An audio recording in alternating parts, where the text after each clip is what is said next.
ओम नमो भगवते वासुदेवाय। नमस्कार दोस्तों, स्वागत है आप सभी का हमारे चैनल भक्ति ज्ञान में।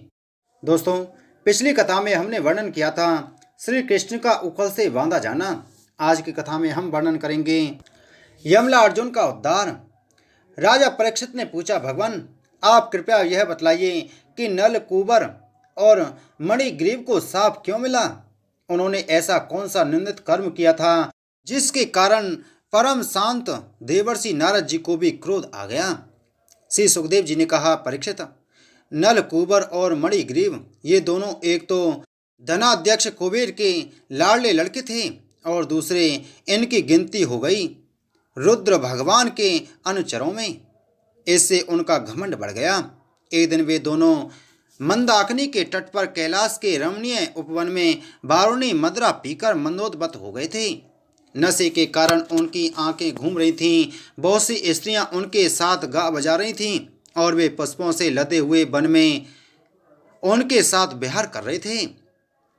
उस समय गंगा जी में पात के पात कमल खिले हुए थे।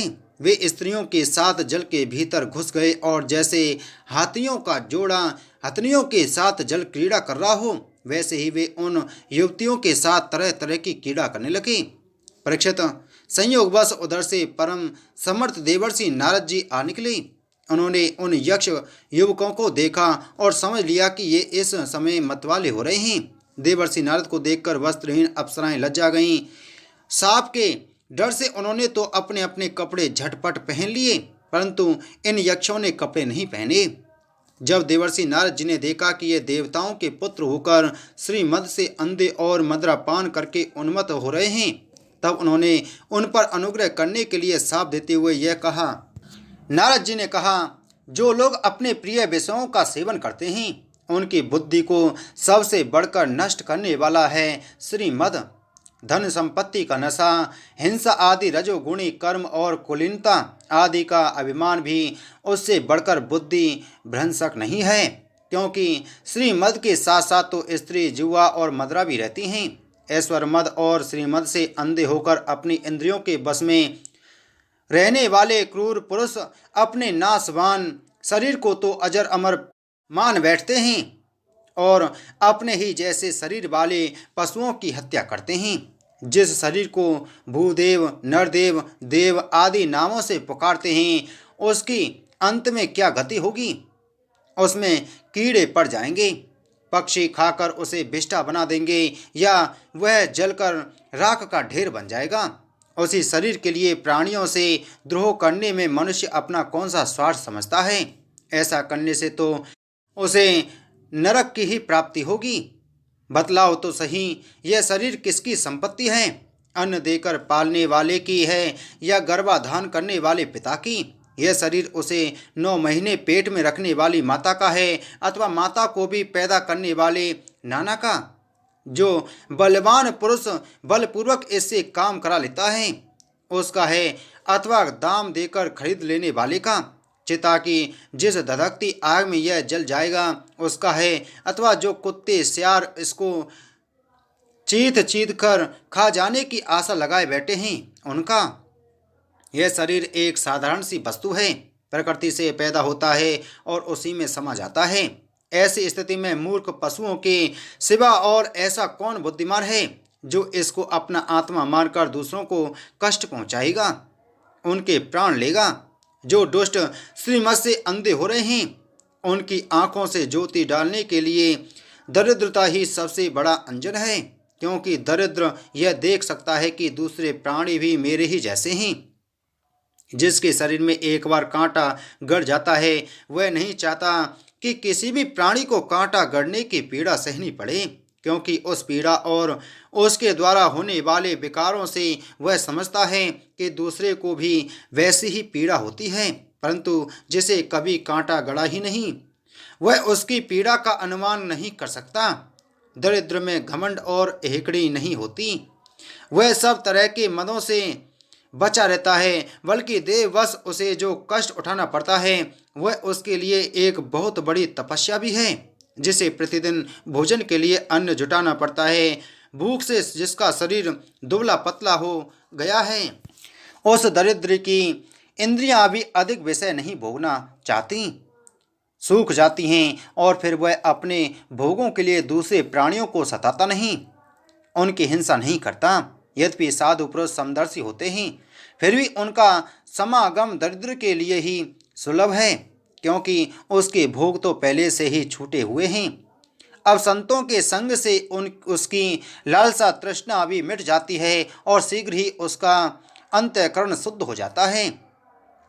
जिन महात्माओं के चित्त में सबके लिए समता है, जो केवल भगवान के चरणार बिंदों का मकरंद रस पीने के लिए सदा उत्सुक रहते हैं, उन्हें दुर्गुणों से खजाने अथवा दुराचारियों की जीविका चलाने वाले और धन के मद से मत वाले दुष्टों की क्या आवश्यकता है। वे तो उनकी उपेक्षा के ही पात्र हैं। ये दोनों यक्ष बारूणी मदरा का पान करके मतवाले और श्रीमत से अंधे हो रहे हैं। अपनी इंद्रियों के अधीन रहने वाले इन स्त्री लंपट यक्षों का अज्ञान जनित मद में चूर चूर कर दूंगा। देखो तो सही कितना अनर्थ है कि ये लोकपाल कुबेर के पुत्र होने पर भी मंदोन्मत्त होकर अचेत हो रहे हैं, और इनको इस बात का भी पता नहीं है कि हम बिल्कुल नंग धड़ंग हैं। इसलिए ये दोनों अब वृक्ष योनि में जाने के योग्य हैं।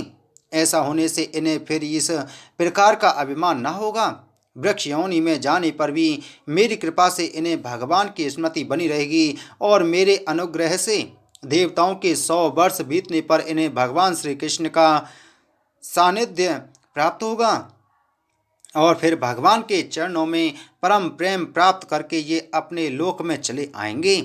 श्री सुखदेव जी कहते हैं, देवर्षि नारद इस प्रकार कहकर भगवान नर नारायण के आश्रम पर चले गए। नल कुबर और मणिग्रीव ये दोनों एक ही साथ अर्जुन वृक्ष होकर यमलार्जुन नाम से प्रसिद्ध हुए। भगवान श्री कृष्ण ने अपने परम प्रेमी भक्त देवर्षि नारद जी की बात सत्य करने के लिए धीरे धीरे ऊखल घसीटते हुए उस ओर प्रस्थान किया जिधर यमलार्जुन वृक्ष थे। भगवान ने सोचा कि देवर्षि नारद मेरे अत्यंत प्यारे हैं और ये दोनों भी मेरे भक्त कुबेर के लड़के हैं, इसलिए महात्मा नारद ने जो कुछ कहा है उसे मैं ठीक उसी रूप में पूरा करूँगा। यह विचार करके भगवान श्री कृष्ण दोनों वृक्षों के बीच में घुस गए। वे तो दूसरी ओर निकल गए, परंतु ओखल टेढ़ा होकर अटक गया। दामोदर भगवान श्री कृष्ण की कमर में रस्सी कसी हुई थी। उन्होंने अपने पीछे लुढ़कते हुए ओखल को ज्यों ही तनिक जोर से खींचा, त्यों ही पेड़ की सारी जड़ें उखड़ गईं। समस्त बल विक्रम से केंद्र भगवान का तनिक सा जोर लगते ही पेड़ों के तने, शाखाएं, छोटी छोटी डालियां और एक एक पत्ते कांप उठे और वे दोनों बड़े जोर से तड़तड़ाते हुए पृथ्वी पर गिर पड़े। उन दोनों वृक्षों में से अग्नि के समान तेजस्वी 2 सिद्ध पुरुष निकले। उनके चमचमाते हुए सौंदर्य से दिशाएं चमक उठीं। उन्होंने संपूर्ण लोकों के स्वामी भगवान श्री कृष्ण के पास आकर उनके चरणों में सिर रखकर प्रणाम किया और हाथ जोड़कर शुद्ध हृदय से वे उनकी इस प्रकार स्तुति करने लगी। उन्होंने कहा, सच्चिदानंद स्वरूप सबको अपनी ओर आकर्षित करने वाले परम योगेश्वर श्री कृष्ण, आप प्रकृति से अतीत स्वयं पुरुषोत्तम हैं। वेदज्ञ ब्राह्मण यह बात जानते हैं कि यह व्यक्त और अव्यक्त संपूर्ण जगत आपका ही रूप है। आप ही समस्त प्राणियों के शरीर, प्राण, अंतःकरण और इंद्रियों के स्वामी हैं तथा आप ही सर्वशक्तिमान, काल, सर्वव्यापक एवं अविनाशी ईश्वर हैं। आप ही महत्त्व और वह प्रकृति हैं जो अत्यंत सूक्ष्म एवं सत्वगुण, रजोगुण और तमोगुण रूपा हैं। आप ही समस्त स्थूल और सूक्ष्म शरीरों के कर्म, भाव, धर्म और सत्ता को जानने वाले सबके साक्षी परमात्मा हैं। वृत्तियों से ग्रहण किए जाने वाले प्रकृति के गुणों और विकारों के द्वारा आप पकड़ने में नहीं आ सकते। स्थूल और सूक्ष्म शरीर के आवरण से ढका हुआ ऐसा कौन सा पुरुष है जो आपको जान सके, क्योंकि आप तो उन शरीरों के पहले ही एक रस विद्यमान थे। समस्त प्रपंच के विधाता भगवान वासुदेव को हम नमस्कार करते हैं। प्रभु, आपके द्वारा प्रकाशित होने वाले गुणों से ही आपने अपनी महिमा छिपा रखी है। पर ब्रह्म स्वरूप श्री कृष्ण, हम आपको नमस्कार करते हैं। आप प्राकृत शरीर से रहित हैं, फिर भी जब आप ऐसे पराक्रम प्रकट करते हैं जो साधारण शरीरधारियों के लिए शक्य नहीं है, और जिनसे बढ़कर तो क्या जिनके समान भी कोई नहीं कर सकता। तब उनके द्वारा उन शरीरों में आपके अवतारों का पता चल जाता है। प्रभु, आप ही समस्त लोगों के अभ्युदय और निश्रेयस के लिए इस समय अपनी संपूर्ण शक्तियों से अवतीर्ण हुए हैं। आप समस्त अभिलाषाओं को पूर्ण करने वाले हैं। परम कल्याण साध्य स्वरूप आपको नमस्कार है। परम मंगल साधन स्वरूप आपको नमस्कार है। परम शांत सबके हृदय में विहार करने वाले यदुवंश शिरोमणि श्री कृष्ण को नमस्कार है। अनंत हम आपके दासानुदास हैं। आप यह स्वीकार कीजिए, देवर्षि भगवान नारद के परम अनुग्रह से ही हम अपराधियों को आपका दर्शन प्राप्त हुआ है। प्रभु, हमारी वाणी आपके मंगलमय गुणों का वर्णन करती रहे, हमारे कान आपकी रहस्यमयी कथाओं में लगे रहें, हमारे हाथ आपकी सेवा में और मन आपके चरण कमलों की स्मृति में रम जाए। यह संपूर्ण जगत आपका निवास स्थान है। हमारा मस्तक सदैव आपके सामने झुका रहे। संत आपके प्रत्यक्ष शरीर हैं, हमारी आंखें उनके दर्शन करती रहें। श्री सुखदेव जी कहते हैं, सौंदर्य माधुर्य निधि गोकुलेश्वर श्री कृष्ण ने नलकूबर और मणिग्रीव के इस प्रकार स्तुति करने पर रस्सी से ओखल में बंधे बंधे ही हंसते हुए उनसे कहा। श्री भगवान ने कहा, तुम लोग श्रीमत से अंधे हो रहे थे। मैं पहले से ही यह बात जानता था कि परम कारुणिक देवर्षि नारद ने शाप देकर तुम्हारा ऐश्वर्य नष्ट कर दिया तथा इस प्रकार तुम्हारे ऊपर कृपा की। जिनकी बुद्धि समदर्शनी है और हृदय पूर्ण रूप से मेरे प्रति समर्पित है, उन साधु पुरुषों के दर्शन से बंधन होना ठीक वैसे ही संभव नहीं है जैसे सूर्योदय होने पर मनुष्य के नेत्रों के सामने अंधकार का होना। इसलिए नलकूबर और मणिग्रीव, तुम लोग मेरे परायण होकर अपने अपने घर जाओ। तुम लोगों को संसार चक्र से छुड़ाने वाले अनन्य भक्ति भाव की जो तुम्हें अभिष्ट है प्राप्ति हो गई है। श्री सुखदेव जी कहते हैं, जब भगवान ने इस प्रकार कहा तब उन दोनों ने उनकी परिक्रमा की और बार बार प्रणाम किया। इसके बाद ओखल में बंधे हुए सर्वेश्वर की आज्ञा प्राप्त करके उन लोगों ने उत्तर दिशा की यात्रा की। बोलो श्रीमद्भागवत महापुराण की जय। बोलो श्री कृष्णचंद्र भगवान की जय।